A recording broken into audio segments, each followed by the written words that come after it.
La première déclaration qui a été la sienne quand il est arrivé, c'est cette équipe n'est pas malade.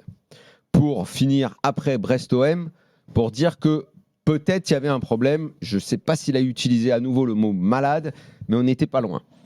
Dans la foulée s'enchaîne un retiro à l'espagnol, cette fois, qui va servir à quoi, si ce n'est, selon l'expression banale commune, à resserrer les liens. En tout cas, quoi qu'il en soit, à avoir des ressorts psychologiques. Donc, s'il arrive et qu'il dit cette équipe n'est pas malade, qui voit le match de vendredi, où tu as une équipe malade, qui ne comprend pas que tout le problème de l'OM depuis des semaines et des semaines, c'est dans la tête, et c'est pas le choix des joueurs, c'est pas le choix tactique, c'est pas tactique ou choix des joueurs quand de 2-0 tu te fais remonter 2 fois à 2-2, quand ton équipe elle disparaît d'un match sur l'autre, quand tu ne comprends pas l'attitude qu'ont certains joueurs sur le terrain. Ce n'est pas parce que tu vas faire jouer un tel ou un tel, ça peut être vrai pour 1 ou 2 joueurs qui sont en perdition et qu'il faut peut-être mettre de côté parce qu'ils n'y arrivent plus. Effectivement, quand on voit jouer un Pavard, on se demande si c'est que dans la tête. Il y a peut-être un problème également dans sa forme physique, dans les jambes. Mais encore une fois, à ce niveau-là, ils ont quand même à l'entraînement des datas qui doivent leur permettre de savoir si le gars à l'entraînement, son physique lui permet de répondre aux exigences en termes d'effort, de sprint,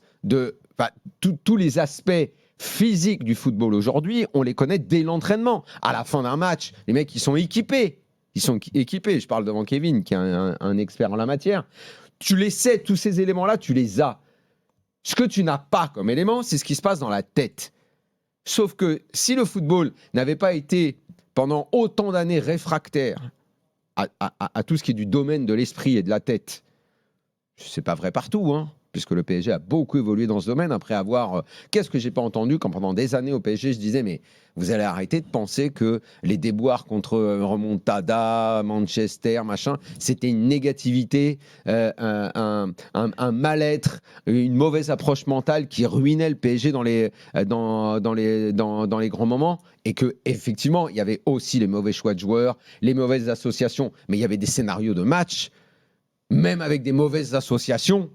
Enfin, c'était évident que c'est dans la tête que ça lâchait, qu'il y avait un gros manque dans l'approche de la compétition. Si aujourd'hui, moi je ne crois pas qu'un mec intelligent comme Habib Beye n'a pas compris ça. Donc sa première déclat, en tout cas moi je n'ai pas compris du tout ce qu'il a voulu dire. Il a eu Brest-OM sous les yeux parce que juste avant la rencontre, je ne sais pas si toi tu l'as entendu parce que je ne sais pas si vous l'avez vu à la télé, toi tu étais au stade, je ne suis pas sûr que tu as entendu, dans le couloir à 10 minutes du coup d'envoi, il est interrogé, il dit « Je suis sûr que ce soir nous allons faire un grand match ». Quand je l'ai entendu dire ça, je me suis dit « Waouh Habib, j'espère vraiment que ton équipe va faire un gros match. Je ne sais pas quels éléments te permettent de penser ça. » Le match, il est catastrophique en termes d'attitude, d'intensité mise. Première mi-temps. Si tu veux. Oui, la deuxième mi-temps, c'est vrai qu'ils sont bons. Tu as raison de le préciser. Mais néanmoins, ça donne ce que ça donne. Une capacité à revenir, un péno raté, gestion de l'émotion encore terrible.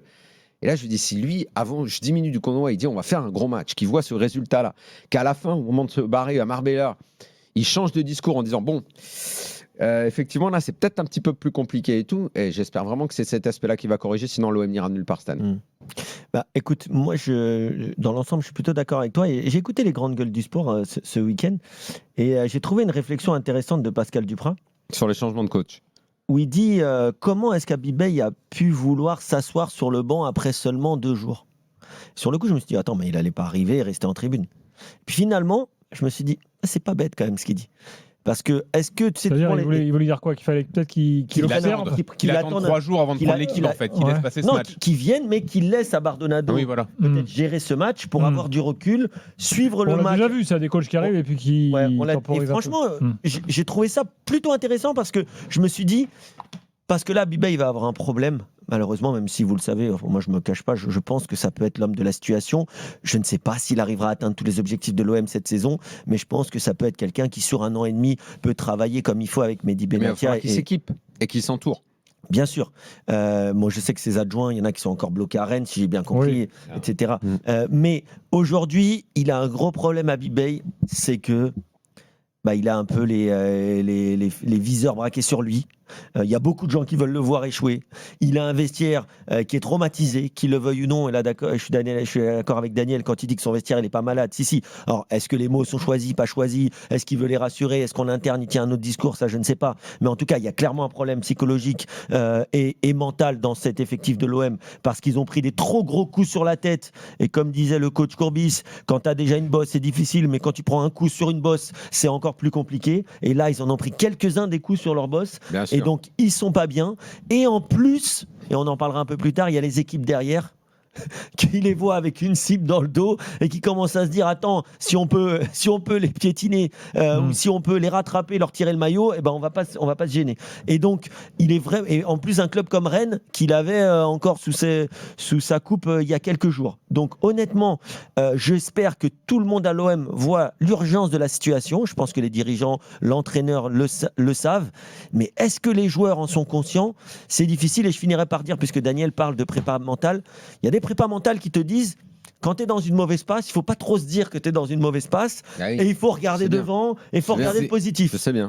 C'est sans doute ce qu'a fait Bay quand il a dit cette équipe n'est pas malade. Exactement. Et puis il y en a d'autres qui vont dire non. Souvent les joueurs te disent non, moi je préfère qu'on me mette mon nez dans mon caca et les gars, là on n'y est pas, faut qu'on le sache. En tout cas, la clé elle est là. La clé elle n'est pas tant dans le choix, puisque c'est la question de Gilbert, elle n'est pas tant dans le choix des hommes ou dans le choix tactique. La première clé, la grosse clé du trousseau, c'est celle-là. Après il y aura les petites clés. Mais après, non. Je trouve que la question intéressante dans tout ce que vous dites, c'est à quel moment il faut accepter que ça ne va pas mentalement. Exactement. Parce que cette phase-là, ce passage-là me semble être un passage obligé, comme d'autres l'ont pas fait. Moi, j'ai des trucs qui me reviennent en tête là, mais Chevalier, par exemple, ça n'a rien à voir, vous allez me dire, mais Chevalier, dans sa période difficile, il n'a jamais accepté qu'il était dans cette période difficile. La preuve, au premier bon match, il est arrivé en interview en disant vous connaissez pas le poste, sinon vous auriez su que j'étais bien, etc. Mais Jean-Louis, c'est pour ça que je disais que le foot a toujours été beaucoup trop réfractaire à l'étude mentale. Mais alors après, je pense aussi qu'il y a un truc entre les déclarations publiques et ce qui se passe en interne. Parfois, il y a aussi des doubles discours. Mais le PSG ne se cache pas d'avoir un prépa mental et de beaucoup travailler là-dessus. Ouais. Non, mais bien sûr. Et je voulais juste ajouter l'exemple que Luis Enrique a parlé, qui par bien des aspects m'agace, mais en revanche, quand je l'entends sur ces aspects-là, sur le côté confiance, à vouloir donner, à être avant les matchs retour de Ligue des Champions, et espèce de fausse prétention, parce que c'est un peu, moi ça, je trouve que c'est parfait quand il fait ça. Quand il fait ça, c'est très très bien. Quand il dit qu'il va tout gagner et que finalement il gagne tout. C'est vrai qu'après tes joueurs, moi, t'as l'impression que ça m'a jamais gêné. Ça. Et juste un dernier truc sur. Et après on fait pause. Vas-y. Non, sur Bay. On fait pause et on continuera le débat. Je pense que le problème est largement mental, mais j'ajoute quand même, je ferais peut-être un 80-20. Je pense quand même qu'il y a un sujet sur 90-10. Il y a 2-3 mecs où vraiment tu peux te dire. Non, je pense qu'il y a un sujet global tactique, et pour moi ça a été criant à Brest. C'est que De Zerbi a quand même avait un style de jeu à lui, qu'il a travaillé sur 1 an et demi avec des habitudes pour chacun des joueurs et tout. Là tu repars un peu de zéro. De changer de schéma, Jean-Louis. Mais t'avais les mêmes principes. Et là sur les principes, c'est la fin du match. Habib Baye s'est déjà demandé, on va peut-être repasser à 3 derrière. Non, mais c'est pas une question de défense à 3 ou de défense à 4. C'est des principes généraux. Il a dit qu'il voulait verticaliser plus vite. Oui, mais c'est très différent quand même. Attention, je te parle des principes. Moi, j'ai trouvé que les joueurs étaient un peu parfois perdus. Peu importe le système, les principes de De Zerbi restent les mêmes. Il y a des tauliers à l'OM. Mais tauliers, je sais pas. En tout cas, des gars qui sont censés être cette expression de taulier, de joueur cadre, elle est tellement. T'en as besoin, Daniel. Si t'as pas de joueur cadre dans un effectif, t'es mort. Mais moi, je t'ai pas dit que t'en as pas besoin. Laissez parler Thomas, s'il vous plaît. C'est pas ça que je dis. Quand je parle de taulier, c'est pas de taulier quand tout va bien. C'est aussi des tauliers quand ça va pas. Et qu'arrive un moment qu'on ait des mecs qui sont en capacité de faire en sorte que les troupes se remettent au travail et que dire à un moment de se dire les choses et qu'on aille un petit peu de l'avant. Sauf que là, on voit bien qu'on fait que subir. Ça va pas à l'OM, mais il se passe rien. Donc moi, c'est là-dessus que je voulais aborder déjà par rapport à votre débat. Ensuite, vous vouliez savoir après s'il fallait trancher dans le vif.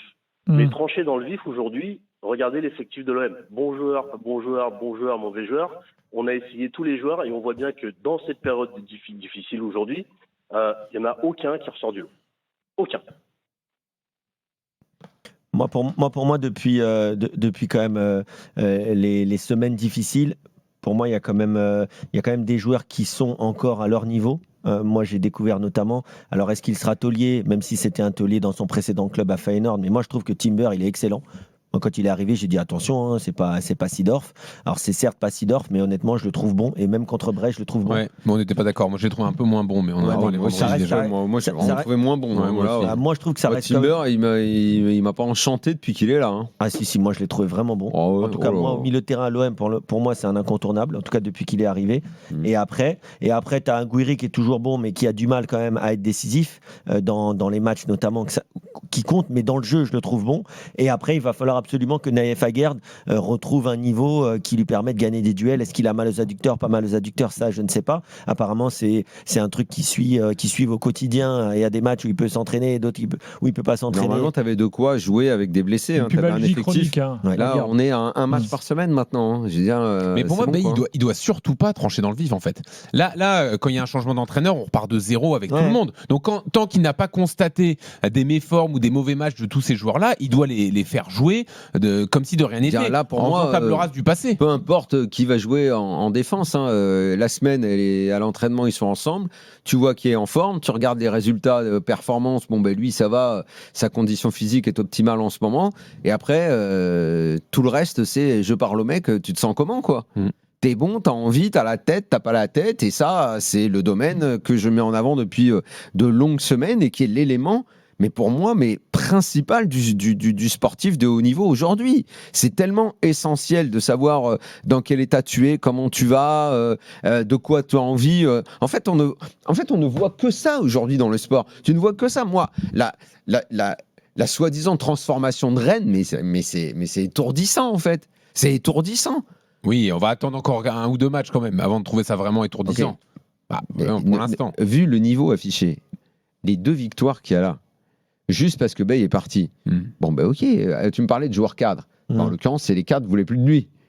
Donc là, on peut pas dire que Hez, il y a encore un effet Hez. Tu vois, c'est Non, mais les joueurs d'un coup. Samba, ouais. déjà, Samba.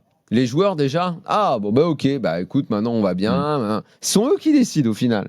Ce sont eux qui décident. Tu Non, vas mais pas ça- me dire, ça- oui, je oui, l'ai dit bien hier sûr, soir, bien tu vas sûr. pas me dire que Pocognoli a eu un effet sur la victoire à Lens. Non, aucun. Bah voilà. Voilà. Non, mais aucun. Voilà. C'est Lens qui. C'est un attendez, concours, c'est c'est un Lens concours de qui a donné cette circonstances victoire. entre Ah, eux. je suis pas tout à fait d'accord. C'est un moi, concours là-dessus. de circonstances entre les cadeaux lensois, Exactement. la réaction des monnaies et mais l'opportunisme sur ces situations-là Dans des la monnaies. décision. On en quand parlera même, tout à l'heure. si quand même Daniel dans Restons sur Marseille. exactement dans ce que Jean-Louis, arrête. laisse-moi dire un mot avant Non de mais dire que même j'arrête. arrête. Dans tout ce que tu Non dis, mais avec Kevin on t'écoute pas. les auditeurs au moins m'écouteront. Je pense que ça Moi va aussi, suffire. moi aussi. Voilà. Non mais tout ce que tu décris sur le conditionnement mental et tout, Pocognoli, on peut lui reconnaître ça, c'est qu'il a jamais lâché dans ses discours. Donc il a mis quand même ses joueurs en position d'aller profiter des cadeaux de Lens et non. justement de Non. pas lâcher. Voilà. Bah si. Pas Bon, lâché. revenons à Marseille parce Je que te Lens, on en promets parle pas, plus là. tard. Si. Non, Ouais, mais là, on fait un espèce de crossover. Là, Non, Gilbert. mais j'ai pas Mais fini non, avec mais il y Thomas avait pas parce de que moi, crossover. Thomas, Mais on va pas faire de une crossover, question. Restons sur l'OM. Exactement. Si tu es à Big Bay, est-ce que le premier joueur que tu vas voir, c'est Greenwood? Moi, c'est ce que je ferais. C'est ton meilleur joueur. Voilà. Là-dessus, je suis d'accord, parce que de toute façon. Greenwood, ton Sans- premier joueur, il te manque un péno qui peut te permettre une Bah, fin de et match. justement, folle. c'est bien le Ça problème. reste un des meilleurs Marseillais. Mais celui qui Mais a bien du sûr, joueur. mais vas-y, quand Thomas. tu Au regardes- bout d'un moment, il me quand vous fatigue regardez lui aussi. Oui, mais je suis d'accord avec toi, mais sauf qu'aujourd'hui, tu vois que les résultats de l'OM sont tributaires de Greenwood. Greenwood, bon, on gagne les matchs, si Greenwood est transparent. Mais on Greenwood, ne gagne pas bon, le match. une fois que t'es allé le voir, que tu lui as dit, bon, écoute, mon vieux, on compte sur toi, machin, que tu lui as fait 3 Oui, mais y a câlins, pas c'est que bon. lui, Il n'y a pas mais- besoin de grand discours. Toi, Mais- moi, mais très honnêtement, là-dessus, je suis entièrement d'accord Greenwood, avec toi. On j'ai va de pas le prendre par la main grosses non plus. inquiétudes quant à sa capacité à comprendre quoi que ce soit. J'ai l'impression que ce gars-là, il est un peu débranché. Donc il est dans son monde à lui, profite un petit peu de ses qualités et de ce qu'il est capable de faire dans son monde à lui, mais c'est pas avec lui que, en dehors de 3 câlins, que je vais aller discuter. C'est quels vont être mes milieux de terrain, dans quel état mental ils sont pour tenir l'équipe, mes défenseurs, mais c'est certainement pas Greenwood. Greenwood, c'est ma cerise sur le gâteau. Oui, La cerise mais- sur le gâteau, je la nettoie, je la polis, je lui mets un petit peu de Oui, sucre, non, mais je sais quand- pas quand quoi. on parlait- Mais Kevin. c'est le gâteau le problème de l'OM. Quand on parle de gâteau, quand on parle de trancher, Cerise. de trancher dans le vif, il y a quand même des problèmes. C'est-à-dire que, ok, aujourd'hui, Rouli, t'as beau lui parler, mais s'il continue à te faire des sorties Bien sûr, kamikazes, bien sûr. ça va être compliqué de continuer Bien de lui sûr. parler. Oui, mais Balerdi, on est d'accord. Si, il faut lui parler parce Non, mais que t'as on été est- deuxième de Ligue 1 avec Kevin, lui. on est quand même C'est d'accord. possible quand Oui, même. Kevin, mais on comme est je dis d'accord toujours, que Rouli- avant d'être deuxième de Ligue 1, il est troisième gardien à la Jacques. Kevin, donc, oui, et c'était Kevin, il y a 18 mois. Kevin, Ah oui, mais c'est le même gardien. oublie même ton rejet de ce gardien. Quand même tu dis, Ta machin, fixette, il est t'as pas failli bon, dire machin. ta fixette et t'aurais eu raison. Peu importe. Au final, c'est Quand moi qui ai bien raison. même, on est d'accord qu'entre ce que tu penses de lui, ce que certains ont dit, comme quoi il était super fort, avec ceux avec quoi tu étais en profond désaccord. Il y a quand même une espèce de chemin entre les deux, ou en tout cas, il n'avait pas le niveau d'aujourd'hui. Bien sûr. Voilà. Et comment il va retrouver le niveau, ne Voilà. serait-ce que d'hier, Voilà, merci. pas d'avant-hier. Alors, Applicable d'hier. à Balerdi aussi, Voilà. la même chose. Applicable Voilà. à Balerdi. Balerdi, c'est un gars qui a une Donc, très bonne mentalité. on en revient parce que Balerdi, tout le monde dit le mec argentin, Ouais. là-bas, sauf qu'il n'a pas compris ce que c'était. Enfin, pour moi, on se trompe sur le mental. C'est pas encore une fois taper les mains et répéter couille toutes les phrases et aller mettre des coups dans C'est les le gars mollets qui- d'attaquants. C'est un des gars qui prend pas le plus que de ça. cartons à l'OM depuis qu'il est là. hein. Balerdi, il y a un problème technique, il y a un problème de faute de Tactique pied. surtout. Mais Tactique. c'est la Tactique, tête, de position, c'est la- de tout. En fait, tu vois, ils sont trop mauvais par rapport. Parce que, honnêtement, cette équipe de l'OM en qualité, elle peut pas présenter ce qu'elle présente en ce moment. C'est pas normal. On est en dessous de quelque chose même de normal. Moi, je veux bien qu'on me dise, ouais, alors effectivement, oui, il y a du budget. Oui, pour l'instant, les performances ne sont pas en phase ni avec les attentes, ni avec ce qui a été investi. Mais il faut trouver d'où vient le problème. Et le problème, je ne me lasserai jamais. Quand tu affiches ce genre de tronche-là, c'est la tête. C'est pas la technique, Ouais, c'est mais pas c'est les quoi la choix. tête pas C'est la tout ça. tête et la création d'un collectif ou non. Ça Exactement. fait partie du truc. Mais pourquoi Oui. Brest fait un meilleur match collectivement que Marseille? C'est pas normal en fait. Donc Oui, mais ça alors, joue bien attention. dans les têtes. Oui, mais après, il y a aussi l'effet de match qui font que tu as un joueur qui marche sur l'eau et qui sur ce match, gagne les deux Il duels. marche- faux. il marche- il peut y avoir Il marche 4-0 à la sur l'eau, mi-temps. sauf que sur le deuxième but, ils font quoi? Ils sont où les Marseillais sur au marquage? On est sont d'accord. battus. Bon, À York, je veux bien que ouais, ce il soit va très haut, un quand grand même. joueur de la Ouais, il a bien tête sauté. quoi. qui soit su, mais à côté de lui, les mecs au marquage, il n'y a rien. Je suis Y a rien, d'accord. ouais, mais c'est ce que- vrai. Il n'y a rien. Ce que j'allais dire, c'est que à partir du moment où tu es à l'Olympique de Marseille et tu as des gens qui sont en difficulté, et ben c'est ce que te disent tous les joueurs qui ont joué là-bas. Déjà que c'est dur en temps normal, mais quand le bateau il tangue très très fort, je pense que ça doit quand même être très très difficile de remettre les têtes à Et il l'endroit. faut